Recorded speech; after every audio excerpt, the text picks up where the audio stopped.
ये कहानी है सलोनी की, जो एक छोटे से गांव में जन्मी। सलोनी को बचपन से ही समाज के तानों का सामना करना पड़ा, क्योंकि सलोनी का रंग सांवला था। उसकी माँ अक्सर उसे दुलारते हुए कहती, तू तो मेरी रानी बिटिया है, रंग से क्या फर्क पड़ता है, दिल तो तेरा सोने जैसा है। लेकिन ये शब्द भी हमेशा सलोनी को बाहरी दुनिया की सच्चाई से नहीं बचा पाते थे। सलोनी को सुबह सुबह खेतों में काम करना पसंद था। खेत जहाँ उसकी मेहनत का हर बीज अंकुरित होता था, वही उसकी आत्मा को सुकून देता था। लेकिन गांव के दूसरे बच्चों के साथ खेलने में उसे हमेशा झिझक होती थी। उसके रंग को लेकर बच्चे चिढ़ाते थे। कोई भी सलोनी से दोस्ती नहीं करना चाहता था, लेकिन हाँ, उसे उसके रंग पर चार बातें सुनाने वाले बहुत थे। एक दिन जब सलोनी स्कूल से लौट रही थी, उसे रास्ते में गांव का सबसे बड़ा तालाब दिखा। उसने अपनी परछाई को पानी में देखा। क्या सचमुच मेरा रंग इतना बुरा है? उसने खुद से सवाल किया, लेकिन जवाब में उसने अपनी आंखों में चमक देखी। यह चमक उसकी हिम्मत और आत्मविश्वास की थी, जिसे वह कभी किसी के ताने या आलोचना के आगे झुकने नहीं देगी। सलोनी पढ़ने में होशियार थी। उसने तय कर लिया था कि वह अपने ज्ञान और मेहनत से एक ऐसी पहचान बनाएगी जो उसके रंग से कहीं अधिक मूल्यवान होगी। लेकिन राह इतनी आसान नहीं थी। गांव के स्कूल में शिक्षक भी उसे अधिक महत्व नहीं देते थे। उनके लिए वह सिर्फ एक और लड़की थी, जो शायद जल्दी ही शादी करके अपनी पढ़ाई छोड़ देगी। लेकिन सलोनी ने खुद को साबित करने की ठानी। वह रात रात भर जगकर पढ़ाई करती। उसके पिता, जो एक साधारण किसान थे, उसकी मेहनत देखकर कहते, बेटी, तू तो हमारे परिवार का नाम रोशन करेगी। उनके इन शब्दों ने सलोनी को और प्रेरित किया। एक दिन गांव में एक बड़ी परीक्षा का आयोजन हुआ, जिसमें जिले के कई स्कूलों के बच्चे भाग ले रहे थे। सलोनी ने भी अपनी किस्मत आजमाने का फैसला किया। लेकिन परीक्षा हॉल में दाखिल होते ही उसे महसूस हुआ कि उसके लिए यह सिर्फ एक परीक्षा नहीं थी, यह उसके आत्मसम्मान की लड़ाई थी। सलोनी परीक्षा के लिए पूरी तरह तैयार थी। उसने महीनों तक मेहनत की थी, हर सवाल का जवाब ढूंढने की कोशिश की थी और किताबों को अपना साथी बना लिया था। परीक्षा हॉल में प्रवेश करते समय उसकी हथेलियां पसीने से भीग गई थी, लेकिन दिल में एक अजीब सा आत्मविश्वास था। वह जानती थी कि अगर आज वह सफल होती है, तो ये सिर्फ उसके लिए नहीं, बल्कि हर उस लड़की के लिए प्रेरणा बनेगा जिसे समाज ने उसके रंग या रूप की वजह से कम आंका है। जैसे ही उसने प्रश्न पत्र देखा, उसकी आंखों में चमक आ गई। ये वही सवाल थे जिसकी सलोनी ने तैयारी कर रखी थी। उसने अपने मन को शांत किया और लिखना शुरू किया। हर सवाल के जवाब में उसकी मेहनत झलक रही थी। परीक्षा खत्म होने के बाद जब वह हॉल से बाहर आई, तो आत्मविश्वास उसकी आंखों में उम्मीद की तरह चमक रहा था। लोग उसे घूर रहे थे, जैसे सोच रहे हो कि क्या ये लड़की सच में कुछ कर सकती है। लेकिन सलोनी ने उनकी निगाहों को नज़रअंदाज कर दिया। वह जानती थी कि अब वक्त खुद को साबित करने का था, और वह उस पल का बेसब्री से इंतजार कर रही थी। सलोनी अपने कमरे में बैठी सोच रही थी कि कल परीक्षा का परिणाम आने वाला है। उसके पिता निर्भय सिंह और माँ मीनाक्षी जी ने हमेशा उसे सपनों को उड़ान देने की सीख दी थी, लेकिन आज उनकी आंखों में भी थोड़ी चिंता झलक रही थी। निर्भय सिंह एक मेहनती किसान थे, जिनके हाथों की दरारें उनकी कठिनाइयों की गवाह थी। हर सुबह सूरज उगने से पहले ही वे अपने खेतों में चले जाते थे, ताकि घर का खर्चा चल सके। मीनाक्षी जी, जो घर संभालती थी, सलोनी की पढ़ाई के लिए हर दिन नई योजनाएं बनाती रहती। उसने घर के कामों में खुद को इतना व्यस्त कर लिया था कि सलोनी की किताबें भी उसकी प्राथमिकता का हिस्सा बन गई थी। पिछले महीने की बात थी, जब निर्भय सिंह को गांव के जमींदार से कर्ज लेना पड़ा था। कारण साफ था, सलोनी की शिक्षा। उन्होंने मीनाक्षी से कहा था, हमारी बेटी पढ़ लिख जाएगी तो हमारी किस्मत भी बदल जाएगी। मीनाक्षी ने एक बार भी सवाल नहीं किया। उनके लिए सलोनी का भविष्य सबसे बड़ा सपना था। लेकिन समाज की कटुता ने उन्हें कभी चैन से नहीं रहने दिया। गांव के लोग निर्भय सिंह और मीनाक्षी को ताने देते थे, इस लड़की को पढ़ाने में पैसे क्यों बर्बाद कर रहे हो, इसका तो रंग भी ऐसा है कि इसे कौन बिहाएगा। ये बातें निर्भय सिंह को चुभती थी, पर वो अपने चेहरे पर मुस्कान लाकर कहते, मेरी बेटी एक दिन हम सबका सिर ऊंचा करेगी। सलोनी ने भी इन तानों को सुना था। कभी कभी वह अपनी माँ के पास बैठकर कहती, माँ, लोग क्यों ऐसा कहती है, क्या मैं वाकई अलग हूँ। मीनाक्षी उसके बालों में उंगलियां फिराते हुए कहती, सलोनी, तेरी सुंदरता तेरे दिल में है, तेरा रंग तुझे नहीं, तेरा साहस और मेहनत तुझे पहचान देंगे। ये शब्द सलोनी के आत्मविश्वास को हर बार नया जोश देते थे। परीक्षा का परिणाम आने से एक दिन पहले का समय पूरे घर के लिए भारी था। सलोनी ने अपनी पूरी कोशिश की थी, लेकिन नतीजे का डर उसे भीतर ही भीतर खा रहा था। रात को खाना खाने के बाद जब निर्भय सिंह ने उसे पुकारा तो उसकी आंखों में चिंता के साथ गर्व झलक रहा था। उन्होंने सलोनी से कहा, बेटी, कल जो भी हो, हमें तेरी मेहनत पर नाज है। लोग चाहे जो कहे, तू हमारी शान है। अगले दिन गांव के सरकारी स्कूल के बाहर बच्चों और अभिभावकों की भीड़ जमा थी। परीक्षा का परिणाम नोटिस बोर्ड पर चिपकाया गया था। निर्भय सिंह और मीनाक्षी दूर खड़े हुए थे, जबकि सलोनी अपने दिल की धड़कनों पर काबू करने की कोशिश करते हुए आगे बढ़ी। उसने अपनी उंगलियों के से नाम ढूंढना शुरू किया। जैसे ही उसने अपनी जगह देखी, उसकी आंखें खुशी से चमक उठी। उसने न केवल परीक्षा पास की थी, बल्कि पूरे जिले में पहला स्थान हासिल किया था। जब यह खबर पूरे गांव में फैली, तो वही लोग जो उसे ताने मारते थे अब उसकी तारीफ कर रहे थे। लेकिन सलोनी के लिए सबसे बड़ा पल वह था जब उसने अपने माता पिता की आंखों में गर्व के आंसू देखे। मीनाक्षी ने उसे गले लगाते हुए कहा, तूने आज हमें दुनिया की सबसे बड़ी खुशी दी है। पर यह खुशी ज़्यादा देर टिक नहीं सकी। उसी शाम जमींदार अपने कर्ज की वसूली के लिए उनके दरवाजे पर आ गया। उसने धमकी दी कि अगर समय पर पैसा नहीं चुकाया गया तो वह उनकी जमीन जब्त कर लेगा। निर्भय सिंह की आंखें झुक गई, लेकिन सलोनी ने अपने पिता का हाथ पकड़ा और कहा, पिताजी, अब समय आ गया है कि मैं कुछ करूं। आप देखिएगा, मैं सब ठीक कर दूंगी। सलोनी के लिए यह क्षण दोहरी भावनाओं का था। एक तरफ परीक्षा में जिले भर में पहला स्थान हासिल करने की खुशी थी, तो दूसरी तरफ जमींदार की धमकी का डर। वह रात जैसे तैसे बीती। निर्भय सिंह और मीनाक्षी सो नहीं पाए। निर्भय सिंह ने मीनाक्षी से कहा, मैंने सोचा था कि सलोनी की पढ़ाई से हमारा भविष्य संवर जाएगा, लेकिन लगता है कि हालात हमें हार मानने पर मजबूर कर देंगे।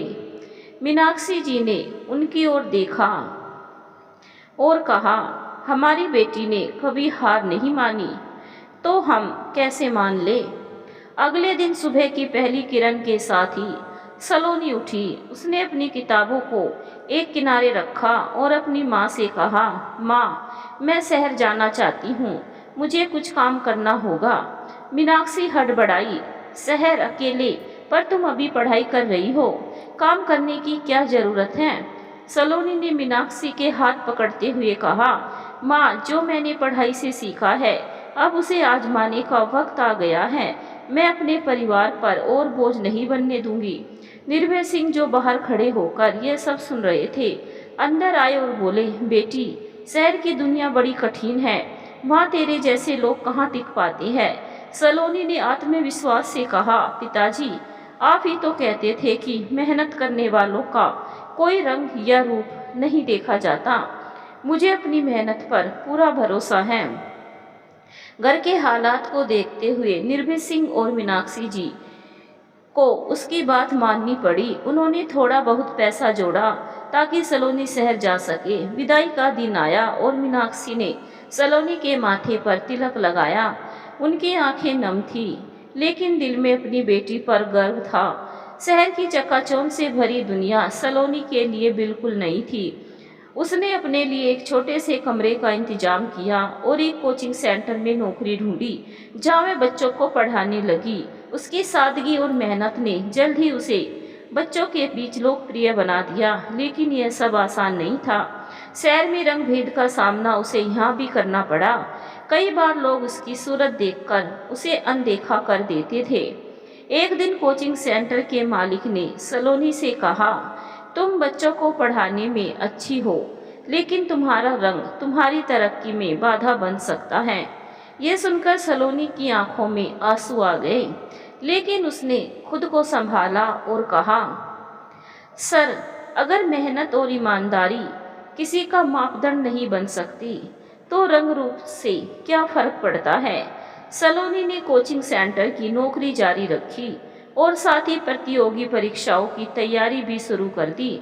उसकी मेहनत रंग लाने लगी। एक दिन उसे एक बड़े संस्थान में शिक्षक की नौकरी का ऑफर मिला। यह उसकी पहली बड़ी सफलता थी। उसने इस नौकरी से मिलने वाली पहली तनख्वाह से अपने पिता का कर्ज चुकाने का फैसला किया। गांव लौटते समय उसकी आंखों में खुशी थी। जब वह घर पहुंची तो निर्भय सिंह और मीनाक्षी जी की आंखों में खुशी के आंसू बह निकले। उसने अपनी माँ को गले लगाते हुए कहा, माँ, मैंने कहा था ना कि मैं सब ठीक कर दूंगी। लेकिन यह खुशी अधिक समय तक नहीं रह सकी। गांव के कुछ लोग अब भी उसे नीचा दिखाने से बाज नहीं आए। वे कहते, तू तो पढ़ लिख गई, लेकिन तेरे जैसे रंग की लड़कियों के लिए शादी का सपना देखना बेकार है। सलोनी ने यह बात सुनी और मुस्कुराती हुए कहा, शादी कोई मंजिल नहीं है, मेरी मंजिल कुछ और है। मैं ये दिखाना चाहती हूँ कि एक लड़की का मूल्य उसके सपनों और मेहनत से होता है, ना कि उसकी काया से।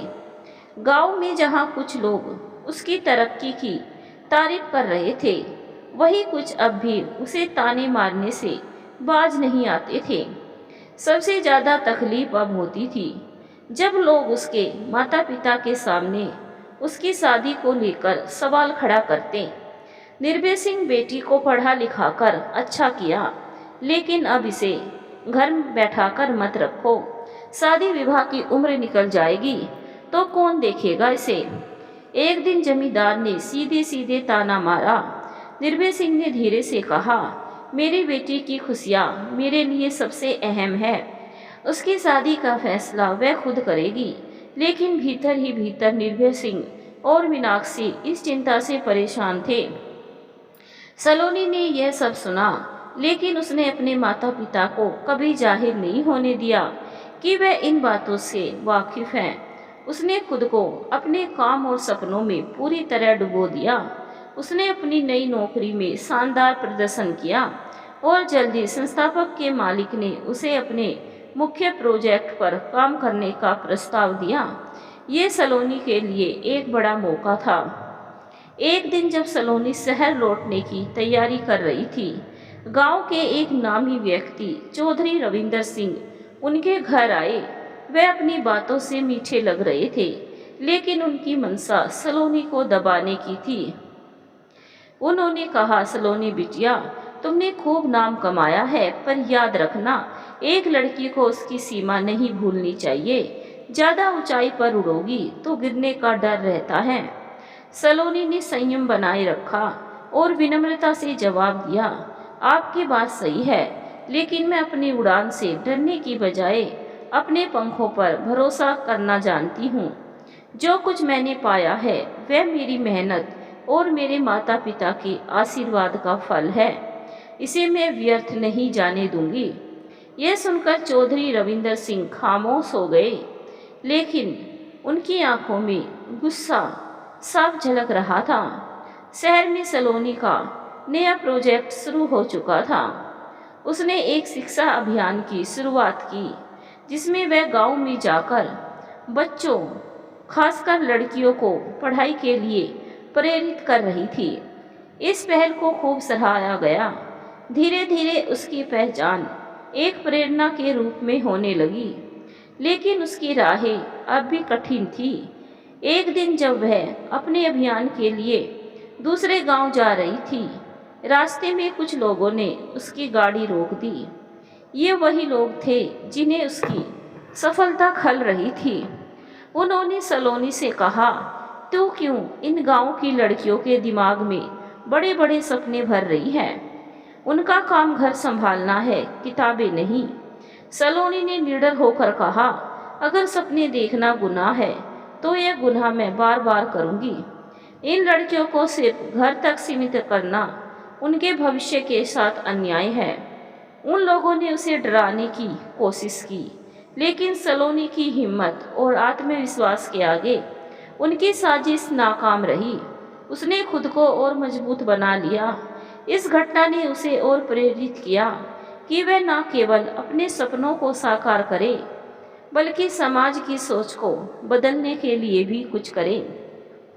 गांव लौटकर जब उसने यह सब अपने माता पिता को बताया तो मीनाक्षी जी की आंखों में डर था, लेकिन निर्भय सिंह ने उसकी पीठ थपथपाते हुए कहा, बेटी तूने आज दिखा दिया कि तू सच में हमारी शान है। डरने की कोई जरूरत नहीं, हम तेरे साथ हैं। सलोनी ने जिस शिक्षा अभियान की शुरुआत की थी उसकी गूंज अब गांव से बाहर भी सुनाई देने लगी थी। स्थानीय अखबारों में उसकी खबरें छपने लगी और शहर के एक बड़े संगठन ने उसके काम को प्रोत्साहित करने के लिए उसे एक सेमिनार में बुलाया। यह मौका सलोनी के लिए अभूतपूर्व था। उसे पहली बार बड़े मंच पर बोलने का अवसर मिलने वाला था, लेकिन इस खुशखबरी के साथ चुनौतियां भी थी। गांव में कुछ लोगों को यह बात हजम नहीं हो रही थी कि एक साधारण किसान की बेटी इतनी तरक्की कर रही है। चौधरी रविंदर सिंह और उनके साथियों ने योजना बनाई कि सलोनी को उसके रास्ते से हटाया जाए। उन्होंने उसे बदनाम करने की साजिश रची। एक शाम जब सलोनी अपने माता पिता के साथ घर पर बैठी थी, अचानक दरवाजे पर जोर से दस्तक हुई।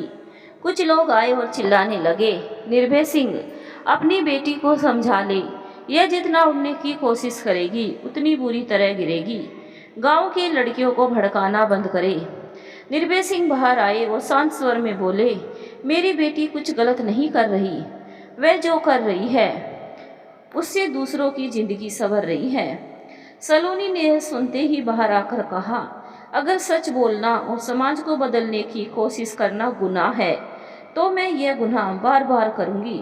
मैं किसी की धमकी से डरने वाली नहीं हूँ। उसकी हिम्मत ने उन लोगों को चौंका दिया, लेकिन उन्होंने जाते जाते यह धमकी दी कि सलोनी को इसका खामियाजा भुगतना पड़ेगा।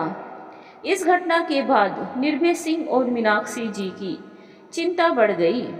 मीनाक्षी जी ने सलोनी से कहा, बेटी, हमें तेरी सुरक्षा की फिक्र हो रही है। ये लोग बहुत खतरनाक हैं। लेकिन सलोनी ने माँ के हाथ पकड़ते हुए कहा, माँ, जब आपने मुझे पढ़ाई का हौसला दिया था तब आप नहीं डरी, तो अब मैं कैसे पीछे हट सकती हूँ? अगर मैं रुक गई तो यह डर हमेशा के लिए जीत जाएगा। इसी बीच सेमिनार का दिन आ गया। सलोनी ने पहली बार शहर के इतने बड़े मंच पर कदम रखा। वहाँ देश के कई बड़े शिक्षाविद और समाजसेवी मौजूद थे।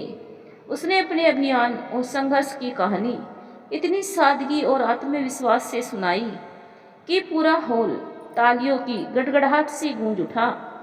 सेमिनार के आयोजकों ने इसके अभियान को आर्थिक सहायता देने की घोषणा की, जिससे वह इसे और बड़े स्तर पर ले जा सके। जब सलोनी गांव लौटी तो उसके माता पिता गर्व से भर उठे, लेकिन उसके कामयाबी की यह चमक कुछ लोगों की आंखों में चुभ रही थी। एक रात जब निर्भय सिंह अपने खेत से लौट रहे थे तो चौधरी रविंदर सिंह के आदमियों ने उन्हें घेर लिया। उन्होंने उनको धमकी दी, अगर सलोनी ने अपना अभियान बंद नहीं किया तो अंजाम अच्छा नहीं होगा।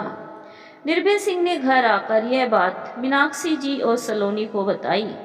मीनाक्षी डर गई, लेकिन सलोनी के चेहरे पर दृढ़ता थी। उसने कहा, पिताजी, मैं अपना काम बंद नहीं करूंगी। मुझे पता है कि यह आसान नहीं है, लेकिन अगर मैं आज डर गई तो यह डर हमेशा हमारे पीछे रहेगा। सलोनी ने अगले दिन गांव के लोगों की एक बैठक बुलाई। उसने अपनी कहानी और अपने संघर्ष को सबके सामने रखा। उसने कहा, मैं आप सबकी बेटियों के लिए लड़ रही हूँ। अगर आप मेरा साथ देंगे तो ये लड़ाई आसान हो जाएगी। उसकी बातों का असर हुआ। कई ग्रामीण उसके समर्थन में खड़े हो गए। अब सलोनी अकेली नहीं थी, उसके साथ पूरा गांव था। यह देखकर चौधरी रविंदर सिंह और उनके लोग परेशान हो गए। उन्होंने अब सलोनी के खिलाफ और खतरनाक साजिशें रचने का फैसला किया। सलोनी की हिम्मत और उसकी सफलता ने पूरे गांव में एक नई जागरूकता पैदा कर दी थी। जिन परिवारों में पहले लड़कियों को घर की चार दीवारी में कैद कर दिया जाता था, अब वहां उनकी पढ़ाई पर चर्चा होने लगी थी। लेकिन चौधरी रविंदर सिंह और उनके साथी इससे बेहद नाराज थे। वे नहीं चाहते थे कि सलोनी की ये पहल उनके रसूख को चुनौती दे। एक दिन रविंदर सिंह ने अपनी ताकत का प्रदर्शन करने के लिए सलोनी के अभियान कार्यालय पर हमला करवा दिया। कुछ गुंडों ने वहां रखी किताबें और बैनर फाड़ दिए। सलोनी जब वहां पहुंची तो उसने मंजर देखा। किताबों के पन्ने इधर उधर बिखरे हुए थे और दीवार पर लिखा था, सलोनी अपना अभियान बंद कर दे वरना अंजाम बुरा होगा। यह देखकर सलोनी का दिल भारी हो गया, लेकिन उसने अपने आंसू बहने नहीं दिए। उसने अपने साथी ग्रामीणों से कहा, ये लोग हमें डराने की कोशिश कर रहे हैं, लेकिन मैं रुकने वाली नहीं हूँ। हमारी लड़ाई किताबों के पन्नों से ही तो है। इन किताबों को फिर से उठाना ही हमारी सच्ची जीत होगी। सलोनी ने उसी दिन नई किताबें मंगवाई और बच्चों को पढ़ाने का काम फिर शुरू कर दिया। इस घटना के बाद गांव के कई लोग खुलकर उसके समर्थन में आ गए। निर्भय सिंह और मीनाक्षी जी ने भी अपनी बेटी की ताकत देखकर अपने डर को पीछे छोड़ दिया। मीनाक्षी जी ने सलोनी से कहा, बेटी, तूने हमें सिखा दिया कि डर के आगे जीत है। हम तेरे हर कदम पर तेरे साथ हैं। लेकिन यह लड़ाई अभी खत्म नहीं हुई थी। रविंदर सिंह ने सलोनी के खिलाफ और बड़ी साजिश रचने की योजना बनाई। उन्होंने अपने आदमियों को सलोनी के घर के पास निगरानी रखने को कहा। एक रात जब सलोनी अपने काम से लौट रही थी तो कुछ लोगों ने उसका पीछा किया। उसने खतरा भांप लिया और जल्दी से घर पहुंचने की कोशिश की, लेकिन रास्ते में ही उन लोगों ने उसे घेर लिया। तुझे कितनी बार कहा कि अपने अभियान को बंद कर दे, पर तू मानती ही नहीं, उनमें से एक ने गुस्से में कहा। सलोनी ने निडरता से जवाब दिया, अगर आप लोग सोचते हैं कि मुझे डराकर मेरी राह रोक लेंगे तो आप गलत हैं। मैं अपनी लड़ाई आखिरी सांस तक लड़ूंगी। उन लोगों ने उसे धमकाने की कोशिश की, लेकिन तभी गांव के कुछ युवक वहां पहुंच गए। वे सलोनी की हिम्मत से पहले ही प्रभावित थे और उसे अपना आदर्श मानते थे। उन्होंने उन गुंडों को खदेड़ दिया। यह घटना पूरे गांव में आग की तरह फैल गई। लोग अब यह समझने लगे थे कि यह लड़ाई सिर्फ सलोनी की नहीं है, बल्कि पूरे गांव की है। उन्होंने एकजुट होकर तय किया कि अब वे सलोनी के अभियान को आगे बढ़ाने में पूरा सहयोग करेंगे। रविंदर सिंह को यह बात समझ आ गई कि सलोनी को हराना इतना आसान नहीं होगा। उन्होंने अब कानूनी रास्ते से उसे फंसाने की कोशिश की। उन्होंने पुलिस में शिकायत दर्ज करवाई कि सलोनी गांव की लड़कियों को भड़काकर उनके परिवारों को नुकसान पहुंचा रही है। जब पुलिस सलोनी के घर पहुंची तो पूरा गांव एकत्र हो गया।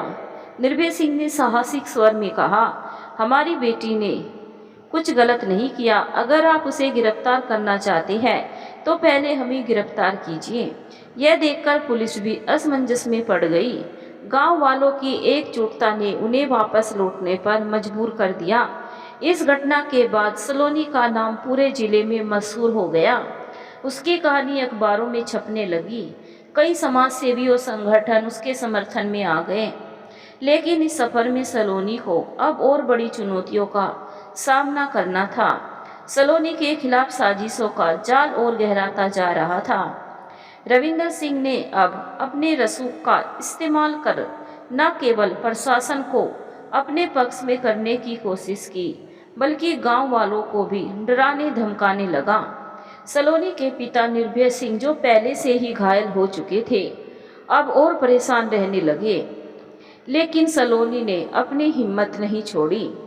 रविंदर सिंह ने पुलिस पर दबाव डलवाकर सलोनी को पर झूठे आरोप लगवाए। एक दिन अचानक पुलिस उसके घर आई और उसे गिरफ्तार कर लिया।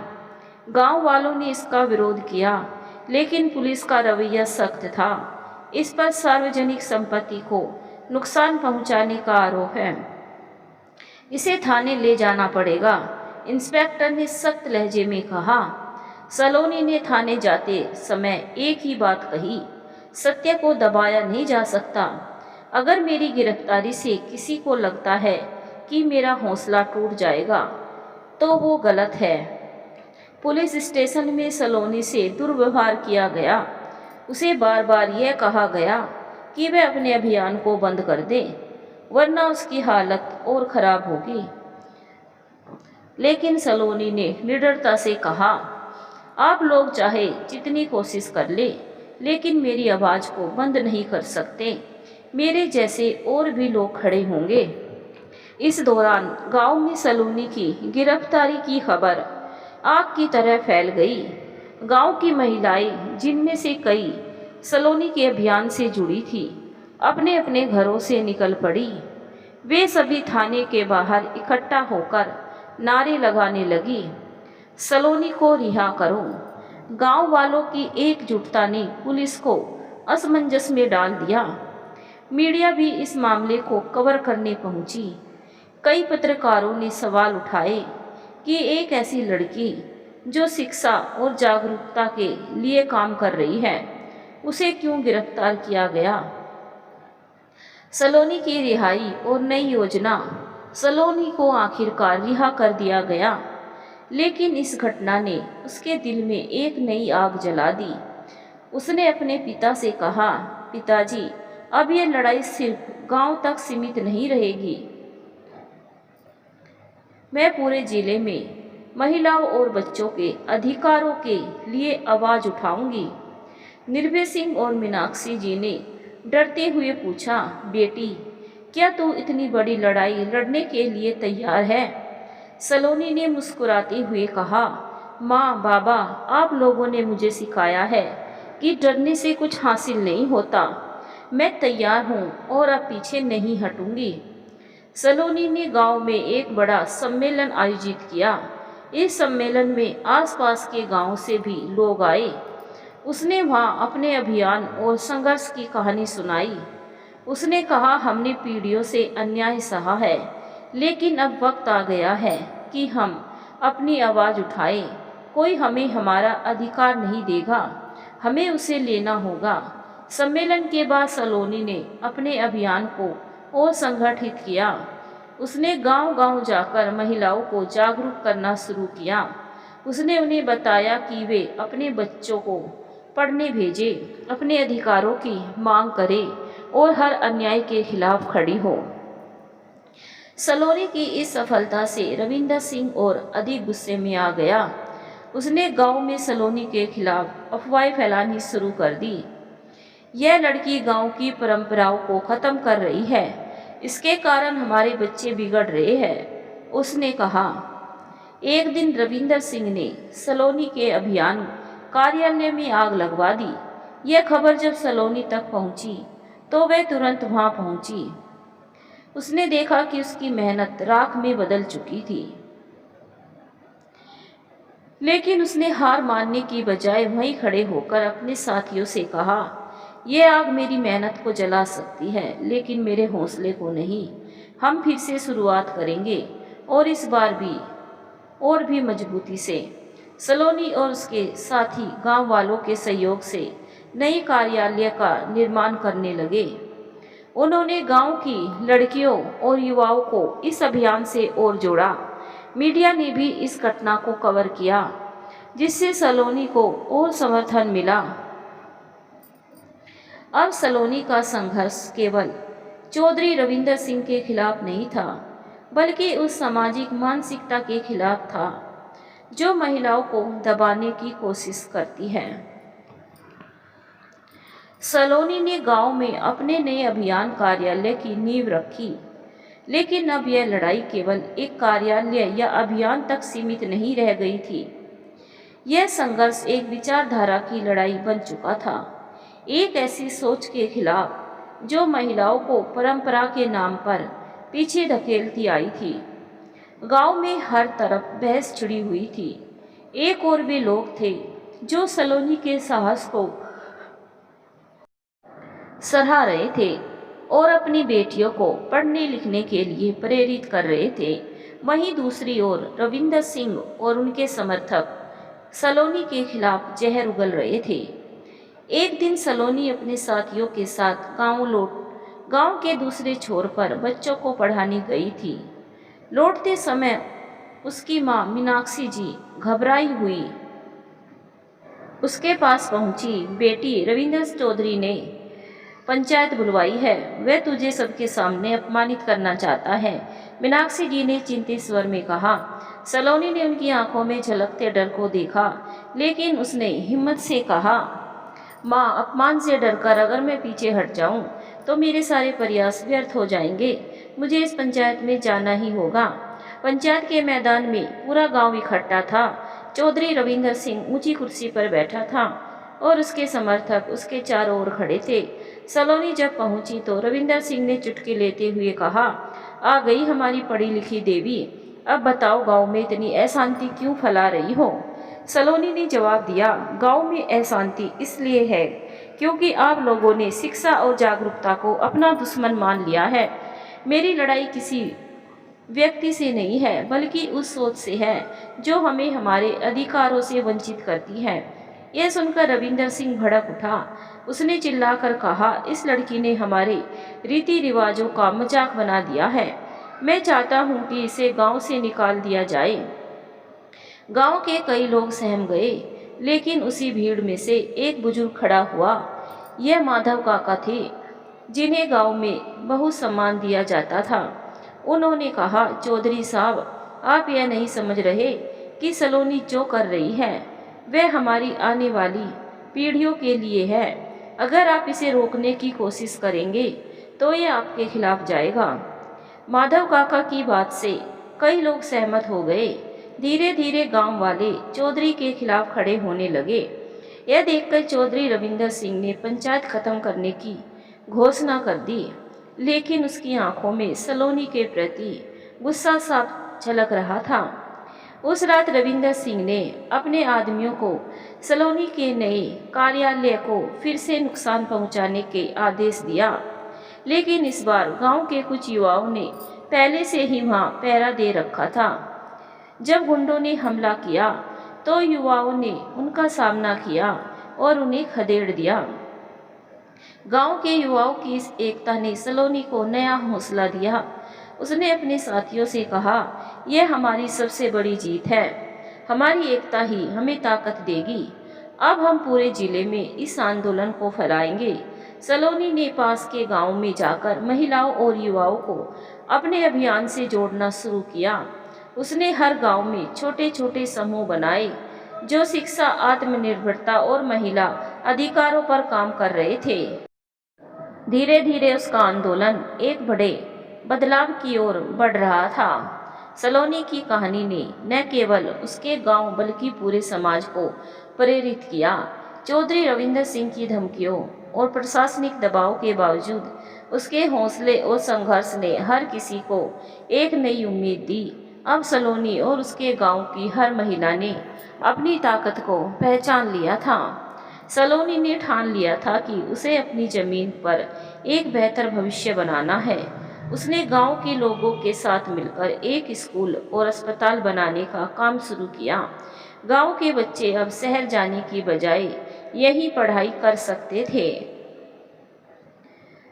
महिलाओं ने भी अपनी स्थिति को बेहतर बनाने की ठानी। उन्होंने सिलाई केंद्र को बड़ा किया और अब खुद ही कपड़े बनाना शुरू किया। यही नहीं, उन्होंने अपने सामान शहर में बेचने की भी शुरुआत की। इस तरह वे आर्थिक रूप से आत्मनिर्भर होने लगी। चौधरी रविंदर सिंह ने देखा कि उसके खिलाफ हो रहा संघर्ष अब गांव के भीतर से भी आ रहा था। अब हर किसी की नज़र उसकी साजिशों पर थी। गांव के लोग उसके खिलाफ एकजुट होकर खड़े हो गए थे। रविंदर सिंह ने कई बार सलोनी को डराने की कोशिश की, लेकिन वह नाकाम रहा। गांव वालों ने अब उसका हर कदम गलत साबित करना शुरू किया। उनके संघर्ष ने चौधरी की राजनीति को पूरी तरह से बेनकाब कर दिया। सलोनी ने फैसला किया कि उसे अपनी आवाज़ को और दूर तक पहुंचाना चाहिए। उसने गांव में एक छोटे स्तर का प्रशिक्षण केंद्र शुरू किया, जहां युवाओं को आत्मरक्षा, भाषा कौशल और नेतृत्व की ट्रेनिंग दी जाती थी। उसने कहा, हमारी ताकत हमारी एकता में है। हमें सीखना चाहिए कि कैसे हम खुद को बचा सके और अपनी आवाज़ उठाए। महिलाओं ने इस पहल में बड़े उत्साह से हिस्सा लिया। अब गांव की हर महिला अपने हक के लिए खड़ी थी। यहाँ तक कि बुजुर्ग महिलाएं भी, जो पहले घरों के भीतर रहती थी, अब बाहर आकर गांव की बैठक में भाग लेने लगी। लेकिन चौधरी रविंदर सिंह का अहंकार उसे हर बार मानने नहीं दे रहा था। उसने एक नई चाल चली। उसने गांव में हिंसा फैलाने का आदेश दिया। एक दिन रात के अंधेरे में उसके आदमी गांव में घुस गए और छोटे बच्चों को डराने लगे। सलोनी ने तुरंत स्थिति को संभाला। उसने अपने साथियों को इकट्ठा किया और गांव वालों के साथ ठाकुर के आदमी से भिड़ गए। हम डरेंगे नहीं, उसने कहा। अगर वे हमें डराना चाहते हैं तो उन्हें हमारे बीच से होकर गुजरना होगा। गांव वालों की एकजुटता ने चौधरी के आदमियों को पीछे हटने पर मजबूर कर दिया। अब उन्होंने देखा कि इस छोटे से गांव में उनकी कोई हैसियत नहीं है। सलोनी की बातों ने हर किसी को नया उत्साह और हिम्मत दी थी। सलोनी ने अपनी माँ मीनाक्षी और बाबा निर्भय सिंह को समझाया, माँ बाबा, अब हमें डरने का कोई कारण नहीं है। हमारे पास एकता है, हमारी आवाज़ की ताकत है। अगर हम साथ हैं तो कोई भी हमें हरा नहीं सकता। सलोनी के संघर्ष ने अब अदालत पर तक दस्तक दी। उसने अपने सारे प्रमाण और गवाहों को एकत्रित किया और चौधरी रविंदर सिंह के खिलाफ मुकदमा दायर किया। अतः अदालत ने चौधरी के खिलाफ फैसला सुनाया। उसे उसकी साजिशों के लिए सजा मिली। यह सुनकर गांव के लोग खुशी से झूम उठे। सलोनी ने कहा, यह हमारी जीत नहीं, हर उस व्यक्ति की जीत है जिसने हमारे साथ मिलकर यह संघर्ष किया। चौधरी की हार के बाद सलोनी और उसके गांव ने एक नया रास्ता चुना। अब उन्होंने अपने सपनों को साकार करने का संकल्प लिया। गांव में नए रोजगार के अवसर खोले गए। अब यहाँ की महिलाएं न सिर्फ आत्मनिर्भर हो रही थी, बल्कि उन्हें सम्मान भी मिल रहा था। सलोनी ने कहा, अब हमें सिर्फ अपने गांव की नहीं, बल्कि अपने बच्चों की भी चिंता करनी है। हमें उनकी शिक्षा और स्वास्थ्य का ध्यान रखना होगा। हमें यह सुनिश्चित करना होगा कि भविष्य में हमारे बच्चे चौधरी जैसी साजिशों के शिकार ना हो। गांव के बुजुर्गों ने भी अपनी भूमिका निभानी शुरू की। उन्होंने सलोनी को सलाह दी, बेटी, अब हमें शिक्षा और जागरूकता पर ध्यान देना होगा। हमें समाज को बदलना है।